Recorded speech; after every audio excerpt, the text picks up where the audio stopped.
Зохиолыг бичсэн Нэмарагчаагийн Эрдэнэбат. Зохиолыг уншсан Батболдын Очир.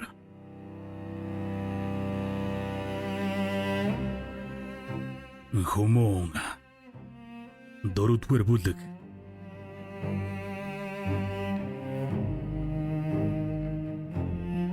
Түшэт ханы хар цэрэг. Энэхүү зохиолын бүтэн хувилбар Mbook аппликейшн болон Mbook вебсайтад орлоо. Минжин хангай. Намрын дунд сарын тосон шаргал наран багхан нуугдсан өглөө ажээ. Шөндөөн бууж хонсон өтгөн цагаан манан өнхөр уулын зоог бүргсэн хушин ойг бүхэлдэн залгиад өөрөөс хэдхэн алхмын цаантайгаас түргэн урсгалд горхины хариг дариглан шуугах нь экшгэлэнтэйгээр сонсогдоно. Энэ бүхнийг анирлан шимтэх үед их хөвч бүхлээрэн амьсгалан байх мэт билээ. Ёроолт эл бүгдийг бүхий л бие махбод хийгээд оюун бодлороо нэвчин мэдрэх гэсэн шиг нүд ансаар гэдрэг харж хэвтэн. Чинхүйд шилмүст мододын агаар ханд нэмсэн зэнгэнэм чиглэг уулын агаар уушиг дотрыг нь дүүргэх ажээ. Тэрбээр уртаар амьсгал татаж ужиг ногоон хөвд дунд улам бүр шигдэх адил аниргүйхэн хэвцээр.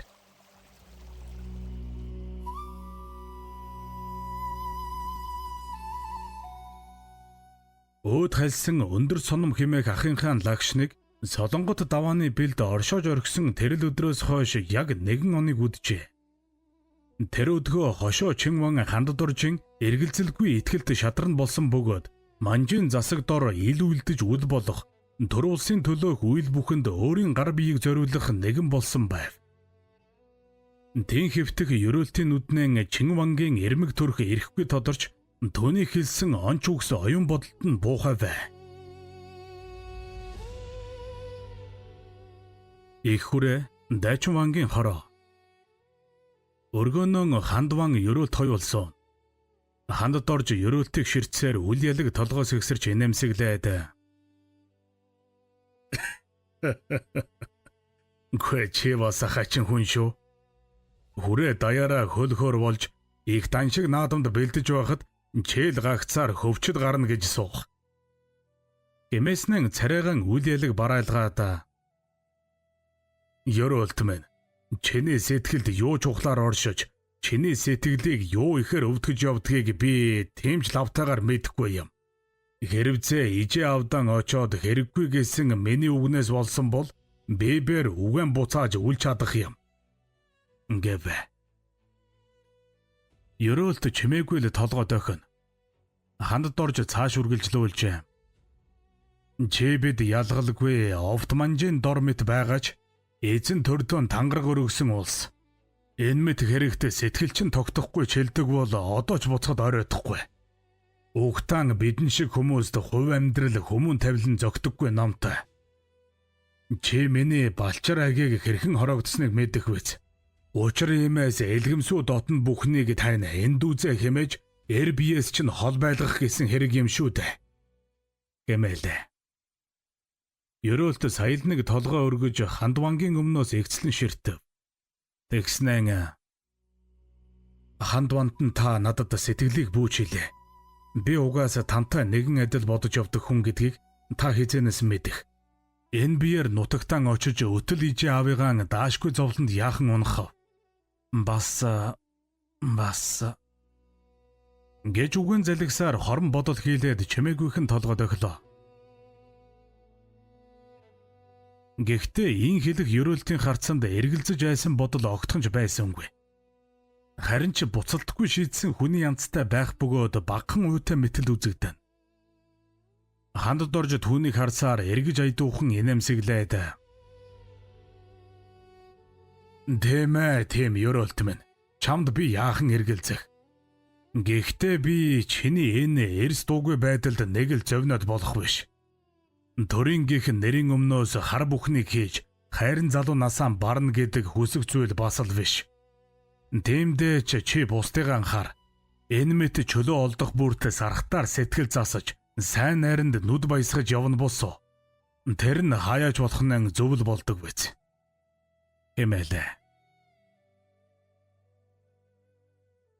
Ерөөлт багхан инээмсэглээд толгой дохино. Нэгэн бодлын тимч үсттэй вантан минь. Би ямар үзээгүй биш.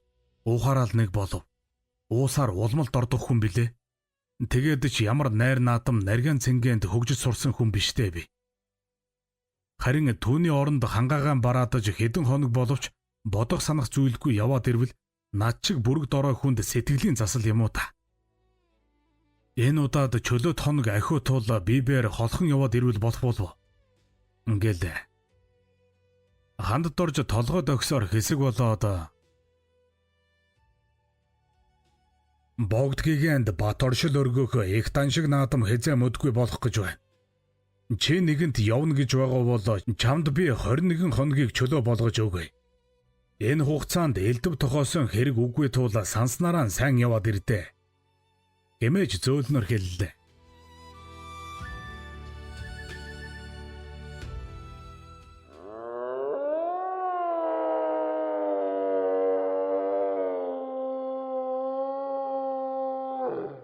Аргил бугын урамдах дуун хадаж ерөөлт бодлон үргээсээр багхан өндөж харав.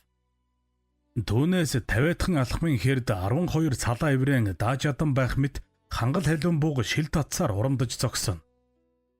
Ерөөлт винтовон аажуухан татаж аваад шагаалаа. Бууг салхины дээд талд байх тул хөвдөнд хэвтэх түүнийг чимээрхэж огтоос мэдсэнгүй. Одоо тэр сайхан амтэн он хараанд нь баттай оржээ. Долоовор хуруугаараа бууны гохыг зөөлөн тэмтрэх ерөөлт өрөөс нь нүдийг анаад багхан амьсгал татав. Энэ зуурт бууг дахин нэгэнтээ урамдлаа.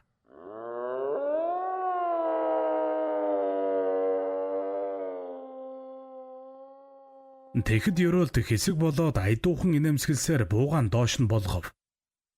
Тэр буудахгүй байхаар шийджээ.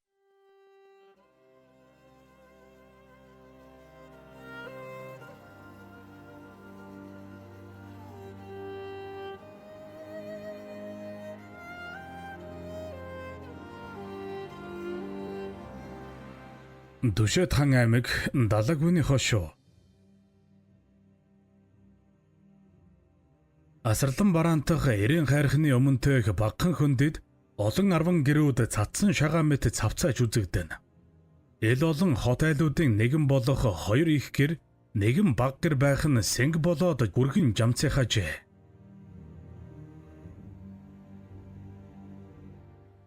Гэрийн хоймроо суух жамцаа их л хол явах бололтой ширэн богцонд ойр зураан төхөөрөх бөгөөд түүний гэргийн жаргал шинхэн ойсон дээлийн шилбийг гүйцэн хадаж байв. Ногоон торгон дээлийг тэр нэн уран шагалжээ. Тэгэхэд жамц дээлийг аваад өмсөж үзснэн их л баяртайгаар инээмсэглэж "За ингээд жамц хүү хүрээ даншигт очоод хүний нүдэнд дутуу харагдахааргүй боллоо. Чи харин овоо дөмөг юм оёотгоч" гэв. Жаргал чимээгүйхэн инээмсэглээд эргэж авдран ухна. Тэгснэн хэсэг болоод нэмгэн шар ширэн дээр хүрэн торгыг байлгаж зүү утас ороосон аралтай бүс гаргаад ирхэн тэр. Үүнийг нь харсан жамц багхан гайхширсаар жаргал өөд харна. Жаргал тэгэхэд "Алин болгон хуучин дурдан бүсээн бүслэх вэ? Ядаж найр наадамд үүнийг бүсэлвэл?" гэд эр нөхөр өдөө чамин бүсийг байрав. Жамц бүсийг аваад бүсэлж үзвэл шинхэн торгон дээлэнд нь дэгжин гихчин зохих ажээ. Жамц "Гэлалаа жаргалаа. Энэ тэгээд хаанаас авав?" гэвэл жаргал үл ялэг инээмсэглээд "Дамнуурын наймаачид хэд хоногийн өмнө явж таарад би авчихсан юм а. Үн хөлс нь гайгүй юм билээ" гэж зөөлнөр хэлв. Жамц инээд алдсаар эргэж дээл бүсээн тайлаад өөрийн төхөрч зэхэх зүйлстэй анхаарлыг хандуулна. Гэтэл жаргал багхан санаа алдаад "Жамцаа хоног хугацаа алдалгүй ирэхийг бодоорой. Ижи аав хоёр нүүн гэдэл байгаа. Чамайг үгүй бол хүн бүлээр муул болох юм" хэмээлээ. Жамц тэгтэн жаргал руу их л сүрхий харснаа "За жаргалаа. Чим нь юугаа мэдэх вэ? Би айлын эр хүн. Хинээс дутаж үлдэх вүлээ. Нэр төргөж нэг юм байна. Амтэн ах дүүсч явж л байна. Тэд намайг үгүй бол юу гэж хэлэх вэ? Сайн бодорооч. Нүүх яах вэ? Намайг ирэхээр л нүүн үз. Нэг юмд явах гэхээр л дандаа ингэж байдаг юм шүү. Ухаандаа харддаг юм болов уу та? Гэд их л томжиргүй хэлэх ажээ. Жаргал энэ удаад дуугарсангүй. Тэр чимээгүйхэн санаа алдсаар суув. Харин Жамц огтын ажиггүйгээр өнөөхөл өмби цөмби зүйлсэн зэгсээр байх харагдана. Энэ мөчөд зүүн орон дээр унтах балчирхүүн нойрноос сэрж багхан уйлгансаар хөрвөөлөө. Тэдний хүү өдгөө нэгэн хагасыг хурж буй. Бүсгүй чимээгүйхэн босоод хүүгэн орноос нь авч энгэрийн 2 товчон айжуухан мултлав. Өглөө нарны улбар хийгээд бүлэхэн туяа өвчгэрийн гаднаас илчтэйгээр төөнөн. Наран дөнгөж урган байх тэр цагт ор гэрээс эмээлэн барьсаар Жамц гарч ирлээ.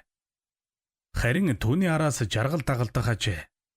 Тэд явсаар уяанан хүрэхэд сойж шөхрүүлсэн хос шарга морд багхан үргэх аятай хамар дуурхсаар зогсон. Жамц нэгэн шарга морийг шуудхан эмээллэж эхлэв. Тэгэхэд жаргал хоолой засаад "За та сайн яваад сайхан надад ирээрээ. Бас намайг бодоод хурдан эргэж ирээрээ. Ирэхээр тэн хоёулаа гэр орноо эмхэлж нүүх суух ажлаа бодъё" гэлээ. Жамц чимээгүйхэн морин эмээлдэж дуусгаад жаргал руу эргэж их л нуцтайгаар ширтэн. Тэгснэн "Гэ жаргалаа, чи юр ямар учиртай хүн бэ? Эсвэл би болчих юм уу? Дандаа хүний араас ингэж хэл хам хийж явах юм а. Тэгэхээр би яаж сайн явах юм бэ? Яаж санаа амар байх вэ?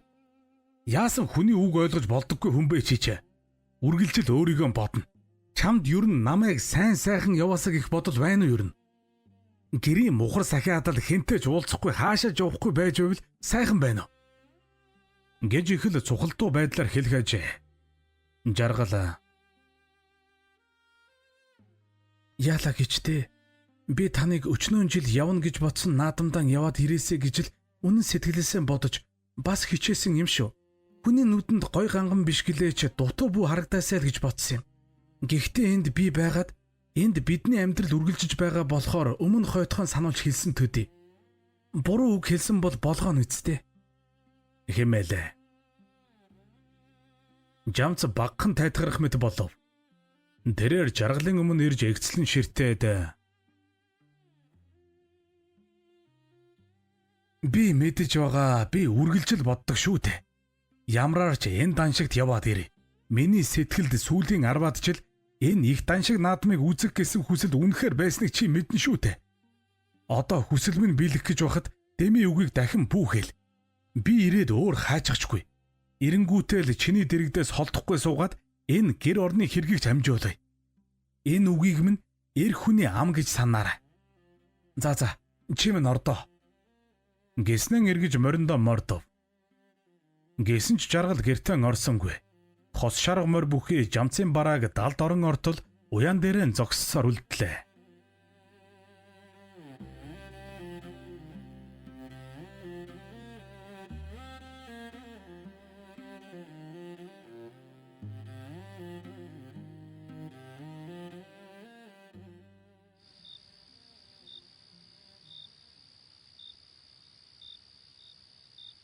Минжин хангай. Дүнсийг шөнийн удам их тэнгэрт төнөр окторгын төмөмөн одод очтон түгжээ. Их өвчин нэгэхэн агаар болох өчүүхэн дайдад тод улаангаал цоролцсон байх бөгөөд түүний дэргэд нэгэн хүмүүн суух нь түшээд ханы ерөөлт байлаа.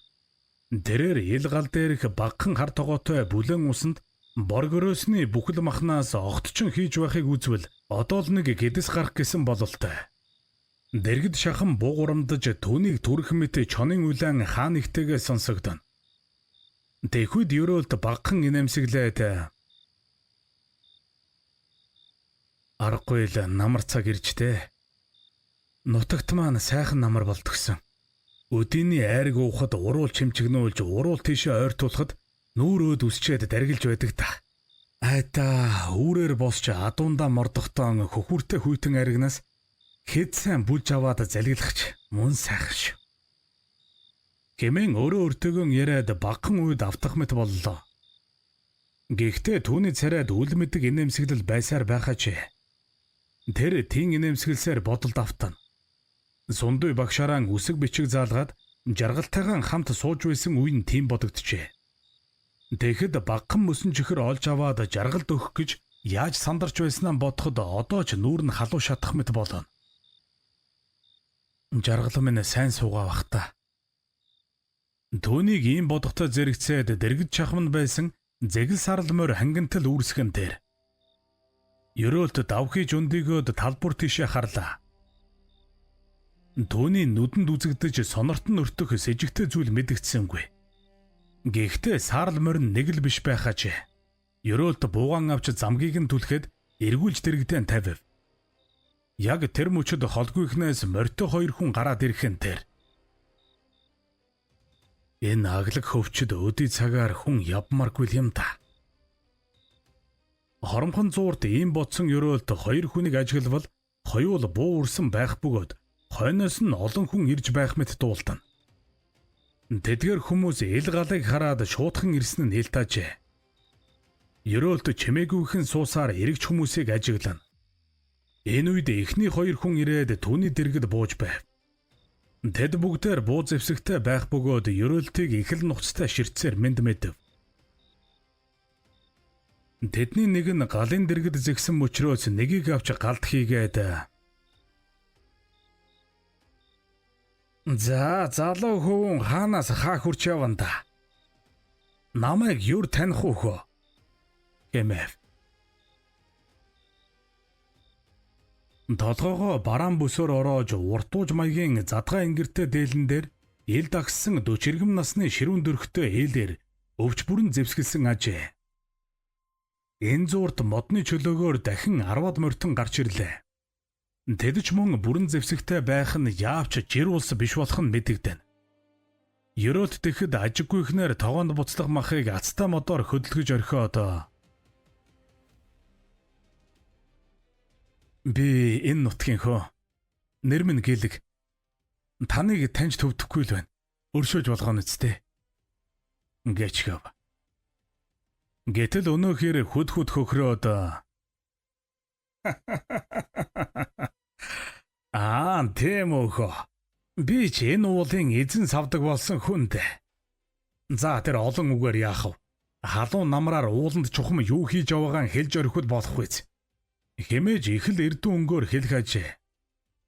Ерөөлт түүнийг болоод ирсэн бүхэл улсыг ширтсээр хором дүүгээ суув. Тэгснэн "Би анчин хүн" гэлээ. Өнөөхөр томжиргүй инээсээр ерөөлтийн бууг ширтэн. "Хэрийн анчинд байтугай жанжинд олдомгүй л эд юм да.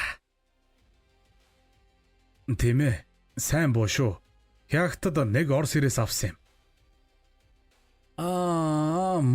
Мон. Тэгээд чухам юу намнаж яваа вүлээ? Гавьтай зүйлгүй. Өвгөн данжаадын зараалаар чонын ходоод олох гэж л явна. Уухаас өчиг алддаггүй эр юм гэж. Алив та нар наадхан бариад ав. Ерөөлт болон мөнөөхөрийн хооронд энэ мэт яриа өрнөх төдий болоод тэд бүгдээр ерөөлтийг барьж авлаа. Гэхдээ ерөөлт огтхон ч эсэргүүцсэнгүй. Гэтэл мөнөөхөр түүний өмнө ирж сэлэдэ бугаараа нүр өдөн чичээд "Би бол зайтай норов гихч. Чимүү нохоо миний араас шинчилж яваа вэ?" Эмээхэн тэр. Ерөөлт багхан гайхсаар түүний өдөөс эгцлэн ширтэн. Тэгснэн үл ялэг инээмхийлээд "Та их л эндүр бололтой. Таны хэн байх надад хамаагүй. Намайг тавьж орхивол та нарт үлзий болно" гэвэ. Норов түүнийг тавлах мэт хөхөрсөөр эргэж галын дэргэдсэн. Тэгснэн "За чи хөө тийм л шииртэй эр юм бол өөрөө миний дэргэд ирээд суучих. Тэгвэл чамтай үг хэлэлцэж болох юм" гэд анаал хэг гинээлээ. Ерөөлт харин түүний үгийн утгыг нь ухсангүй. Гэтэл зайтай хэмээх норов өөрийн ирчүүд тийш хандаж Наадхан буудаж болохгүй. Нааш нь ч бас дөхүүлж болохгүй. Ингээл. Ингмэгц ёроолд угсгийн хөдөлж 2 гараасаа барьж зогссон эрсийг мөргөлдүүлж орхиод норвууд зүтгэв. Гэтэл түүний бүсний араас хэн нэгэн шүүрч авах мэт болоод арагш нь гуд татаад унахчихан тэр. Өндөж харвал өөрийг нь хаашааш нэг нугалж орхихоор өндөр булаа арсайтал инээж зогсох аж. Түүнийг харсан ёроолт дээлийнхэн хормойг шуусаар газраас боосов. Өнөөх аврагэр инээсээр өөдөөс нь шуудхан ирлээ. Гэвч тэр гуйлан мэт урт гараараа нэг хий самардаад ёроолтыг суган дагууран алдаж орхижээ. Харин тэр мөчөд ёроолт самбааг гаргаж мөнөө хэрийн чамархайд ганцхан цохиод нам унгаж орхих нь тэр. Ингээд бусад ирчүүд түүнтэйш ухсхийв. Гэтэл норв болцгоо хэмээн чангаар хашгираад өөрийн ирсийг тогтоож үлдлээ.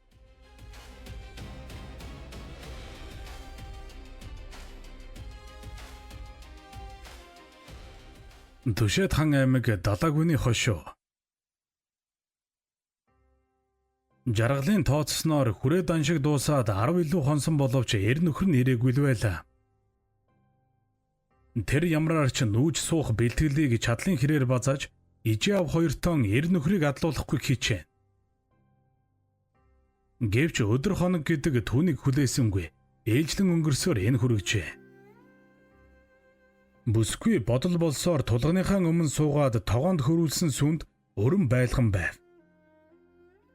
Энэ зуурт гэрийн үд зөөлөн сөхөгдөж хэн нэгэн орж ирснийг харвал түүний их дулан байхажээ. Өө ижи өдөөсөө жаргал ин хэлсээр босч идэ цайг ихэнхэн өмнө дөхүүлэн. Дулам зүүн орон дээр тарвалцсан байх зээгүүгэн харж нэгэнтээ хошуу дэвсээд охин өдөө харна. Тэгснэн ахим минь өнөө жамц ирчихсэн явна гэдэг шүү.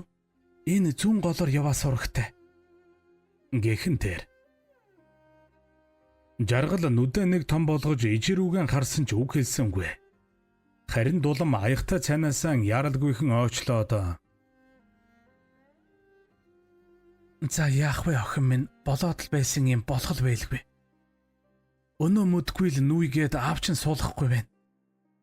Малын хамар хатгах өвс барагтай болсон юм болохоор аргачихгүй хэцтэй. Миний охин сэтгэл зовоод юу гэхэв. Цаадах чинь өнөө мүдгүй ирэх биш ирэх л байлгүй. Үгүй бас жаргалтай хуухай юм та. Гэснэн ажуухан босч охиныхон зулаа дээр зөөлөн үнэрлжгээд гэрээс гарав. Жаргал чимээгүйхэн л санаа алдсаар тавааран хэвтэх балчирхүү өдөө харж инээмсэглэн.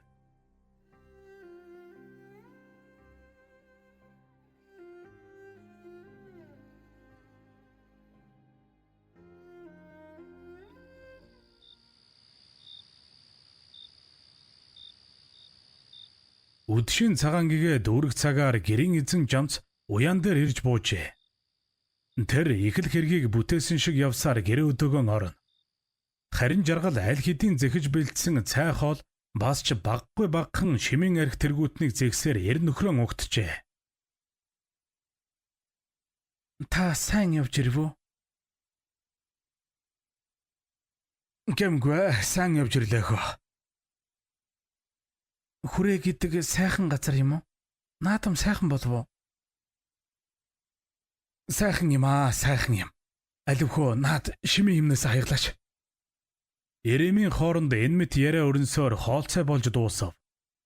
Гэтэл жамц жаргалыг харж их л найртай инээмсэглээд.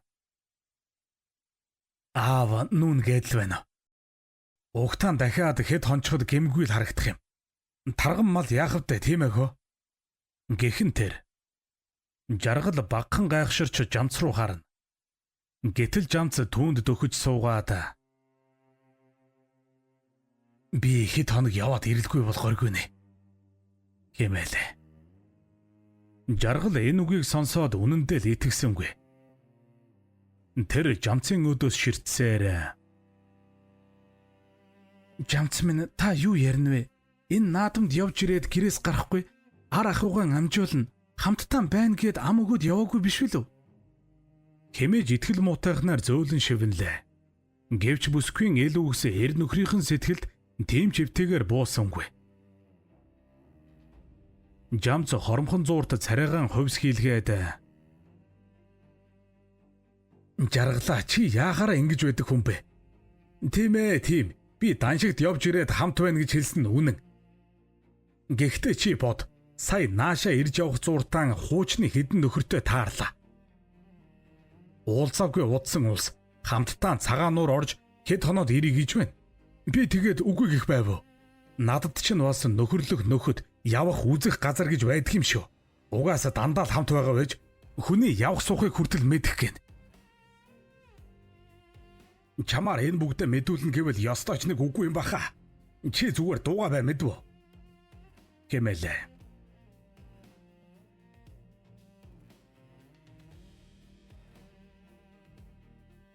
Жаргалд хэлэх үг олдсонгүй хичнээн гомдож бухимдан байвч одоо хэлэх үг нь дахиад л хэрүүл уруулд хөтлөхгүй гэж эмээн. Гэсэн ч тэр биеэн байрж муухан инээ хайцсаар жамцын өмнөөс харж суугаад "Жамц минь чи надад уг нь өөр зүйлийг л ярьж байсансан. Өчнөн жил бодож санаж явсаар чинийхээ дэмээр л даншигт явах боллоо гэд. Бас эргэж ирээд хаашаач явахгүй нүүдэл суудлаа хийгээд. Бүсгүй үгэн гүйцэж чадалгүй уртаар санаа алдсаар эр нөхөр өдөөгөн горилго тээсэн харцаар ширтэн. Харин жамцын царайд огтхонч эргэж буцах шинж үгүй байх бөгөөд угаас явна хэмээн шийдсэн нь илт байхажээ.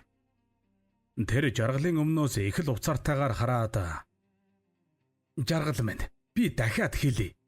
Би хаашаа хизээ хэнтэй юунд явхан хэнээрч мэдүүлэхгүй. Явхаа явна мэдхэ мэдэн. Зүгээр л дутаж бай ойлгов." Гэхэн тэр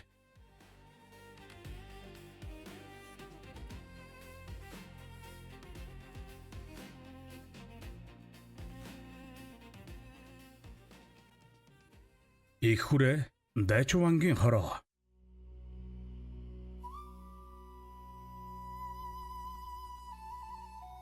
Богд гэгэнд бат оршил өргөх их даншиг наадам өндөрлөж хүрээний байдал ч хэдий намгүн болжээ.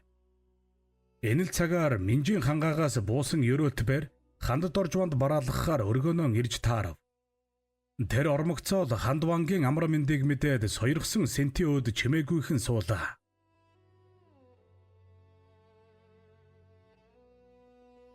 "За, ерөөлт минь сайн явж ирвөө." "Минь сайн явж ирлээ. Та амар сайн сууж байв уу?" "Минь амар сууж байна да. За, явсан газраар сонин ихтэй юу. Чамд ч угаас уулын агаар зохих бололтой дэг шүү. Гойд сонин зүйлгүй л ирэх болов гэж бодсон. Харин ч сонин ихтэй л ирлээ би." "Уухаас. Зайтай норов гэж бүрээ тэр ууланд таарад намайг дагаж ирэв. Угтаа санаа нь зөв юм. Намжил ах молом ах нарын ладил яваа нэгэн бололтой." Хандван толгойд өгсөөр бодол болж хөмсөг зангидан. Тэр хэсэгтийн суугаад ерөөлт тийш харснаа "Төр гэдэг өөрийн толгойгүй байхын нэгэн зовлон нь энд. Энэ манжид тэрсэлж боссон олон ч сайхан эрс термит явсаар дуусч байна. Би юу гэх вэ? Чи хүнэн таних үз. Угтаан бидэнд хүн шиг хэрэгтэй зүйл юу байх вэ?" Хэмээлээ. Ерөөлт чимээгүйхэн толгойд охин. Гэтэл Хандван нэгийг сансан мэт сэртэсхийгээд даргангаас хэл ирсэн. Галт бомбог шидэж дадсан 10-аад хятад иргэн богд гэгэний минь амбид халтгаар ирж буй гэн. Бас л бүх зүрхтэй улс юм да. 3 хоногийн өмнө Сэцэн хааны нутгаар дайрч гарсан гэхвүлээ. Чи даруй сэрэмжилж дайсан этгээдийг тоос. Хэмээлээ.